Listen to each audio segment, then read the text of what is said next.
Code e tamponamenti fin dalla notte. La rete autostradale di cui è concessionaria Autovie Venete è la più congestionata del weekend, con l'aggravante che la viabilità a ridosso dei confini e fino a Udine Sud è stata modificata per ragioni di sicurezza. In Slovenia è arrivato infatti il presidente russo Vladimir Putin per una visita nella regione di Gorenjka e a Lubiana.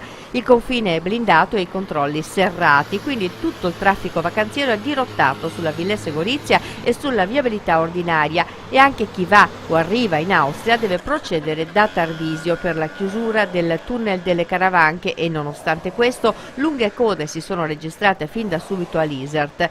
Una visita, quella di Putin in Slovenia, che ha un forte contenuto politico perché lo zar russo, inoltrandosi tra le montagne slovene, provoca le potenze occidentali e la NATO sfidando l'embargo determinato dal conflitto in Ucraina per riaffermare la propria influenza sull'area.